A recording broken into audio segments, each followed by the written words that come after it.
This program is sponsored by Shama Banaspati and Cooking Oil, Wiz Wash, Gulistan Property Marketing, SM Foods, Volca Foods International, and Al Ghafoor Beverages. کی محمد سے وفا تُونے تو ہم تیرے ہیں، کی محمد سے وفا تُونے تو ہم تیرے ہیں، یہ جہاں چیز ہے کیا لوح و قلم تیرے ہیں، یہ جہاں چیز ہے کیا لوح و قلم تیرے ہیں۔ ہم کون تھے، ہم کیا ہیں، ہمیں کیا ہونا چاہیے تھا؟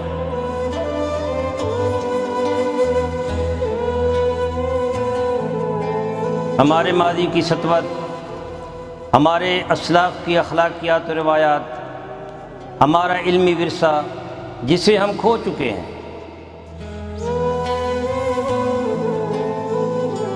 اس عظمت رفتہ کی بحالی کے لیے دیکھیے پروگرام نمود سحر۔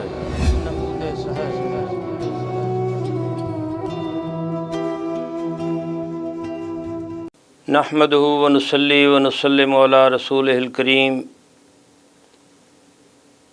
بسم اللہ الرحمن الرحیم۔ السلام علیکم ناظرین، آپ دیکھ رہے ہیں میکس نیوز کا پروگرام نمود سحر اور میں ہوں ڈاکٹر محمد حسین آزاد۔ ناظرین محترم، اللہ رب العزت نے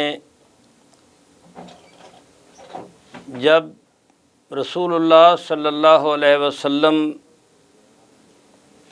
کو نبوت سے سرفراز فرمایا تو پہلی آیت جو آپ پر نازل ہوئی وہ اقرأ بسم ربک الذی خلق، خلق الانسان من علق، اقرأ وربک الاکرم الذی علم بالقلم، علم الانسان ما لم یعلم۔ یہ آیت کریمہ یہ ظاہر کرتی ہے کہ انسان کے لیے علم کی روشنی بہت ضروری ہے، قلم اس کے لیے بہت ضروری ہے، اور قلم جو ہے یہ تلوار سے بھی زیادہ طاقت رکھتا ہے۔ ہم دیکھتے ہیں کہ معلم انسانیت جب غزوہ بدر میں ہوتے ہیں اور یہ عالم اسلام کا دنیا کا پہلا منفرد غزوہ ہوتا ہے اور اس میں آپ کفار کو شکست دے دیتے ہیں، شکست دینے کے بعد جب قیدیوں سے سلوک کیا جا رہا ہوتا ہے تو اس وقت بھی فدیہ جو ہے وہ فدیہ لے کر قیدیوں کو چھوڑا جا رہا ہے۔ اب جس کے پاس فدیہ نہیں ہے اس کے لیے سوال پیدا ہوا کہ یہ کیا کیا جائے، تو رسول اللہ صلی اللہ علیہ وسلم نے فرمایا کہ وہ رحمت للعالمین بھی ہیں، آپ نے فرمایا کہ جو پڑھنا لکھنا جانتا ہو وہ 10 ان پڑھوں کو پڑھنا لکھنا سکھا دے تو اس کو بھی آزاد کر دیا جائے گا۔ اب یہ وہ عالم ہے کہ جس میں اس طرف 313 تھے اور اس طرف جو ہیں وہ 1000 کفار ہیں، لیکن رسول اللہ صلی اللہ علیہ وآلہ وسلم نے علم کو اتنی اہمیت دی کہ اس عالم میں بھی آپ نے قیدیوں کو جو 10 کو لکھنا پڑھنا سکھا چکے تھے سکھا دیا، ان کو آزاد کر دیا۔ اس کے ساتھ جو اگلی شرط ہے وہ اس سے بھی بڑی اہمیت کی حامل ہے کہ رسول اللہ صلی اللہ علیہ وآلہ وسلم نے فرمایا کہ آپ لوگوں پر بھی واجب ہے کہ آپ علم سیکھیں۔ یہ نہیں ہے کہ صرف وہ سکھائیں اور وہ آزاد ہو جائیں، جو ان پڑھ ہیں پڑھنا لکھنا نہیں جانتے ان پر بھی لازم ہے کہ وہ بھی پڑھنا لکھنا سیکھیں۔ یہ ایک ایسی چیز ہے جو تمام انسانیت کے لیے بالخصوص اسلام، اہل اسلام کے لیے، مسلمانوں کے لیے بہت ضروری ہے۔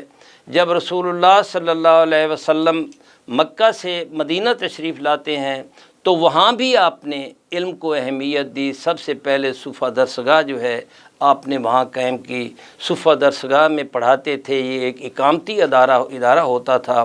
وہاں رسول اللہ صلی اللہ علیہ وآلہ وسلم ان کو تعلیم دیتے تھے، پڑھنا لکھنا سکھاتے تھے، وہاں جو ہے ایک حرکت الجہاد کے حوالے سے وہاں حربی تعلیم بھی دی جاتی تھی، ٹیکنالوجی کی تعلیم بھی دی جاتی تھی۔ تو رسول اللہ صلی اللہ علیہ وسلم سمجھتے تھے کہ کوئی قوم بھی بغیر تعلیم کے ترقی نہیں پا سکتی۔ جن قوموں نے عروج حاصل کیا، جن قوموں نے زوال کو جو قومیں گئیں تو وہ صرف اور صرف تعلیم کی وجہ سے گئیں۔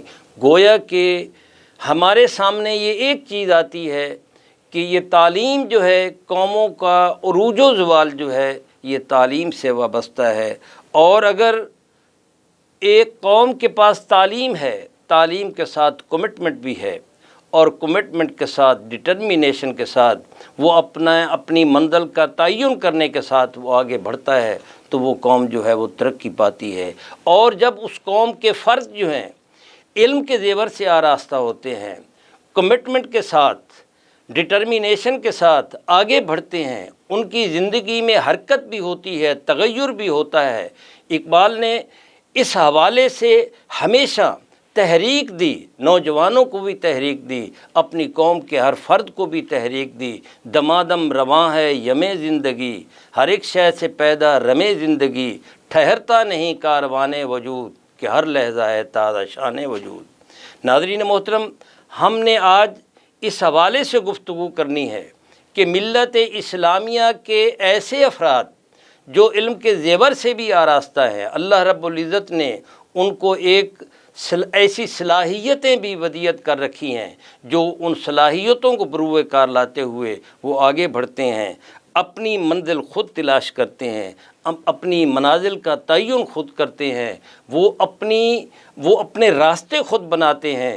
جب انسان کے پاؤں سیدھے ہوتے ہیں، وہ عباس تابش نے بڑی خوبصورت بات کی تھی، انہوں نے کہا تھا کہ ہمارے پاؤں الٹے تھے، فقط چلنے سے کیا ہوتا، بہت آگے نکلنا تھا، بہت پیچھے نکل آئے۔ اگر ہماری منزل کا تعین کر لیا اور ہماری سمت بھی اس کا بھی تعین کر لیا، پھر آدمی اگر ڈٹرمینیشن کے ساتھ چلے تو وہ آگے بڑھتا ہے۔ آج ہمارے ساتھ ایک ایسی شخصیت موجود ہیں جن میں ڈٹرمینیشن بھی ہے، جن میں کمٹمنٹ بھی ہے، جن میں حوصلہ بھی ہے، جو احساس کمتری سے بھی بالاتر ہیں، جو علم کے زیور سے بھی آراستہ ہیں، جنہوں نے چک نمبر 444 سے یہاں سے ملتان سے سفر کیا اور وہ بکنگم پیلس پہنچے، اور وہاں برٹش امپائر سے جو ہے وہ ایک تمغہ حاصل کرتے ہیں، ایوارڈ حاصل کرتے ہیں۔ اور ایسا کیوں کرتے ہیں؟ ان میں کمٹمنٹ موجود تھی، ان میں حوصلہ موجود تھا، ان میں کمپلیکس نہیں تھا۔ انہوں نے اپنے چک کو بھی یاد رکھا، کعبہ میرے پیچھے ہے کلیسا میرے آگے۔ انہوں نے اپنے مذہب کو، اپنے اسلام کو بھی اہمیت دی۔ خوش قسمتی ہے کہ وہ عرصہ دراز سے ایک زمین زاد ہو کر، ارض ملتان کے ایک فرد ہو کر وہ یہاں سے علم کی روشنی لے کر گئے۔ انہوں نے بیرون ممالک، برطانیہ ہے، امریکہ ہے، ڈھیر سارے یورپ کے ممالک ہیں، جہاں انہوں نے ایک بہت بڑا عرصہ جو ہے تعلیم میں گزارا، رواداری کا درس دیتے ہوئے گزارا، بین المذاہب ہم آہنگی میں گزارا۔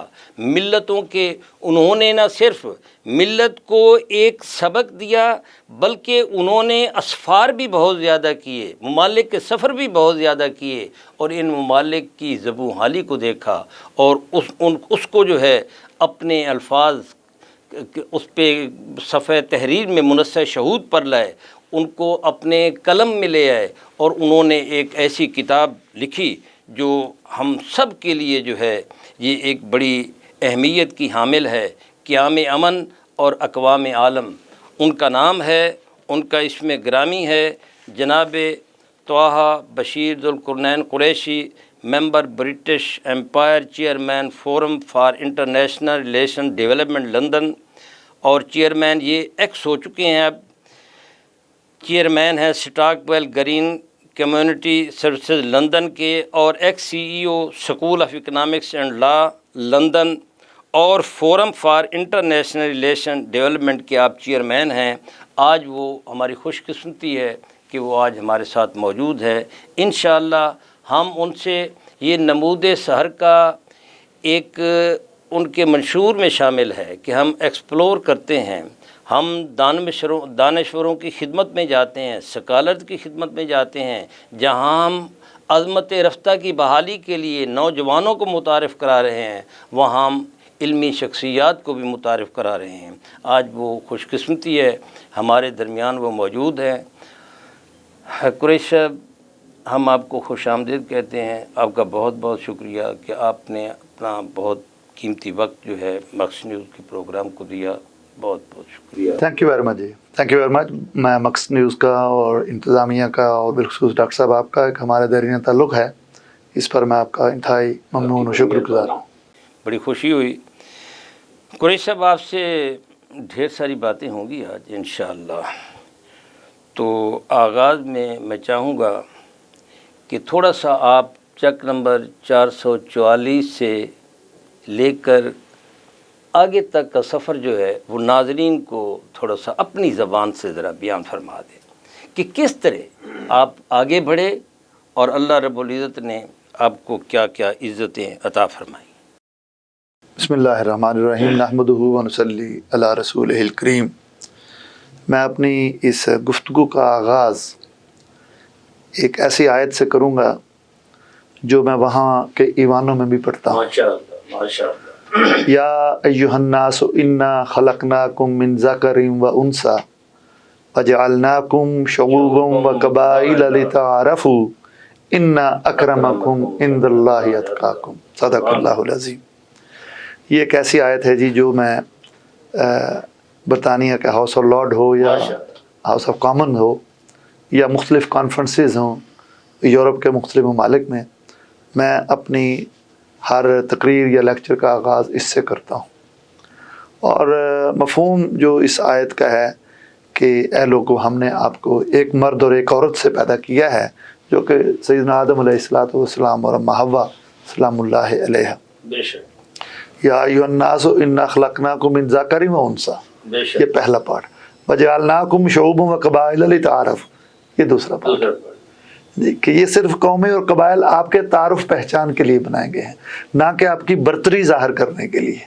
ان اکرمکم عند اللہ اتقاکم، جو تیسرا پارٹ ہے، اس پر سب سے زیادہ وزن ہے بے شک۔ کہ اللہ کے ہاں اکرام والا، عزت والا وہی ہے، وہی ہے جو تم میں سب سے زیادہ متقی پرہیزگار ہے۔ تقوی کی بنیاد پر اکرام بڑھے گا۔ بے شک۔ تقوی جتنا اونچا ہوگا اتنا ہی اکرام اونچا ہوگا۔ تو آپ نے بہت ہی ایک اہم سوال کیا کہ چک نمبر 444 سے اب بکنگم پیلس تک، ماشاءاللہ۔ اب میں نے جو اپنی پہلی کتاب لکھی تھی اس کا نام تھا میرا جہاد۔ یہ میری آٹو بایوگرافی ہے اردو میں، اصل میں تو انگلش میں ہے، اس کا نام ہے مائی جرنی فرام چک نمبر 444 444 ٹو بکنگم پیلس۔ وہ انگلش میں ہے، وہ بہت بڑی ہے۔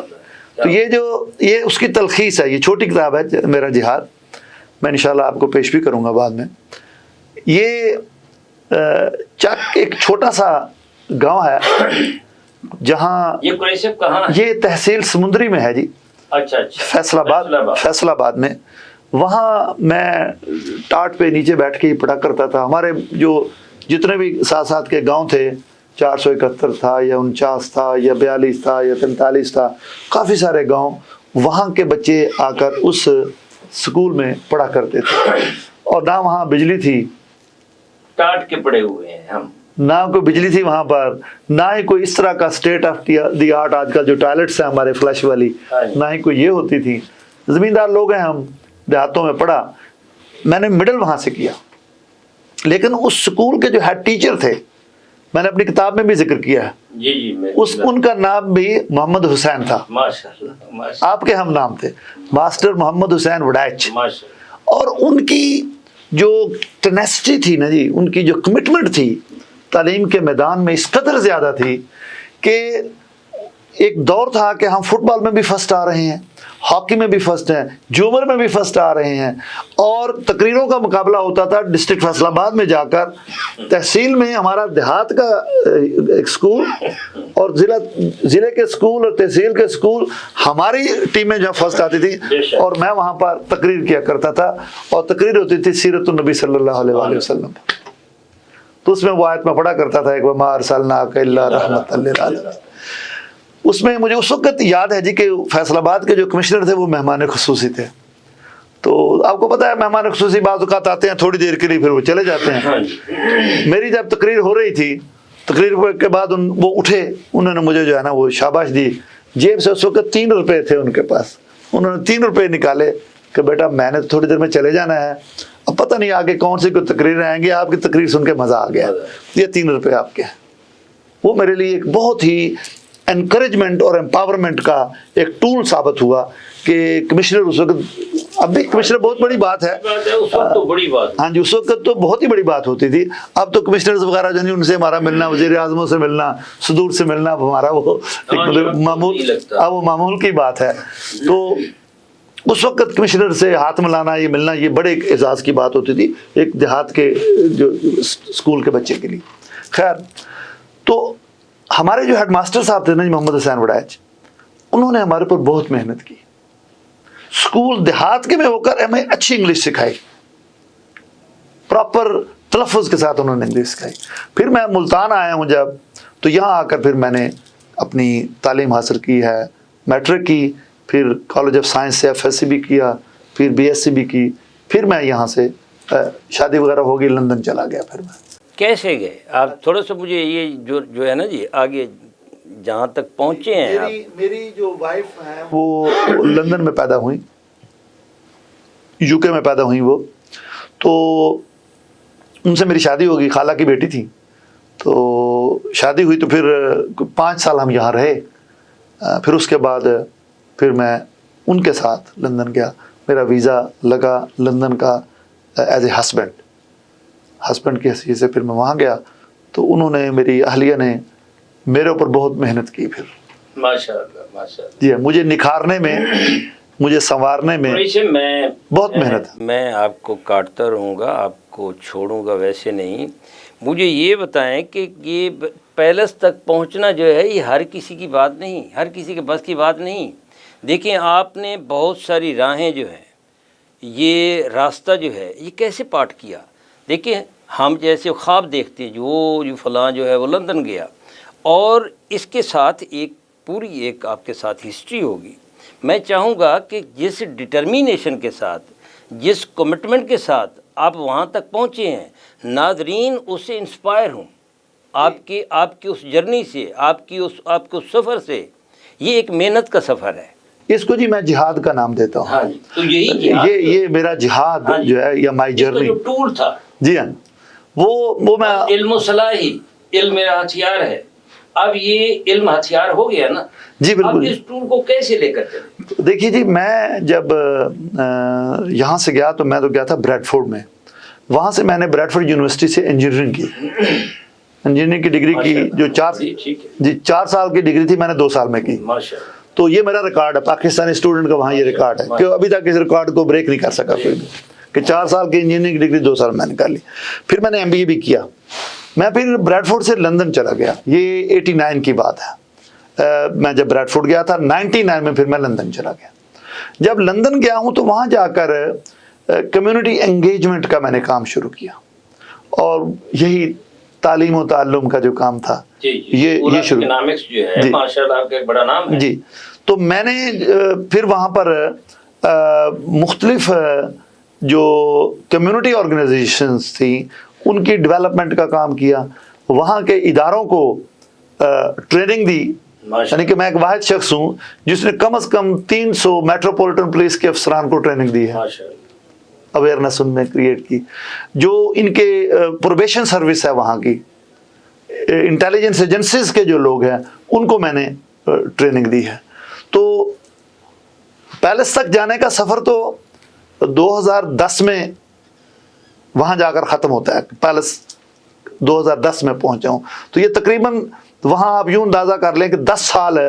یہ جو کمیونٹی ڈیولپمنٹ کا کام ہوا ہے، لوگوں میں روزگار پیدا کیے ہیں، جو بین المذاہب ہم آہنگی کے لیے کانفرنسز کی ہیں، اور انتہا پسندی کے خلاف ہم نے 2000 میں ہماری پہلی کانفرنس ڈاکٹر صاحب، the role of mosques in the development of local community, مقامی آبادی کی ترقی میں مساجد کا کردار، یہ 2000 میں کی.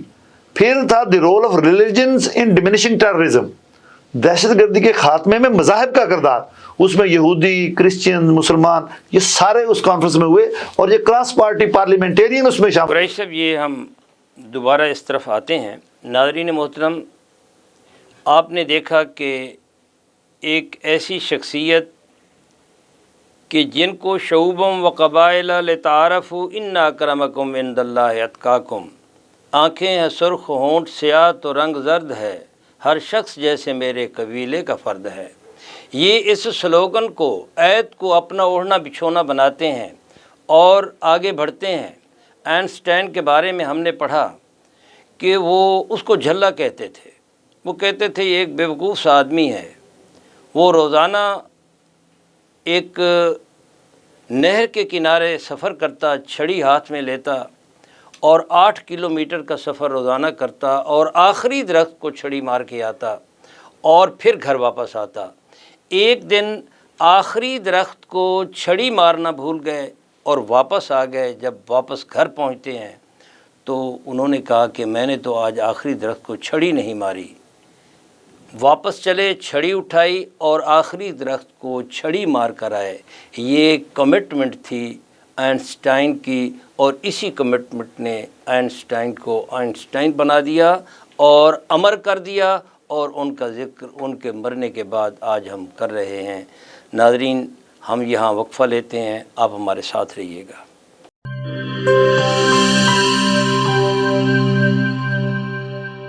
بولے دل کی بولیاں، ذائقے کی زبان ہے شمع،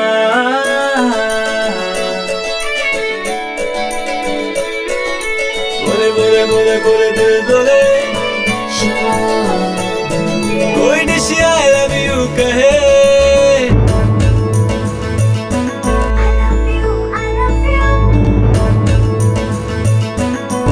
کوئی مس یو کا سگنل بنے، روز شمع کی ہو محفل، رونق انیویٹیبل. بولے دل کی بولیاں، ذائقے کی زبان ہے شمع، ابھی ممی کا ہے یہ دعا،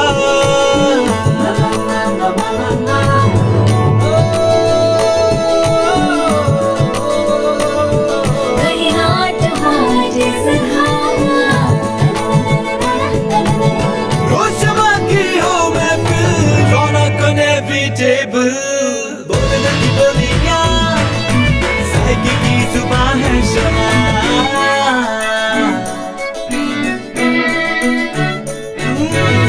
تکرار بھی یہی پیار بھی، تکرار بھی یہی پیار بھی، یہی جیت بھی یہی ہار بھی، تکرار بھی یہی پیار بھی، یہی جیت بھی یہی ہار بھی، روز شمع کی ہو محفل، رونق انیویٹیبل. بولے دل کی بولیاں، ذائقے کی زبان ہے شمع،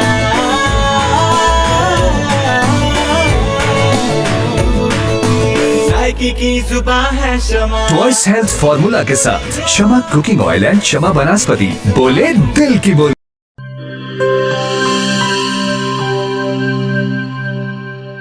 ہر ایک شے کو صاف رکھنا، اندر باہر ہر ایک کونا صاف رکھنا، ہاتھوں کو پاس نہ آئے کبھی کرونا.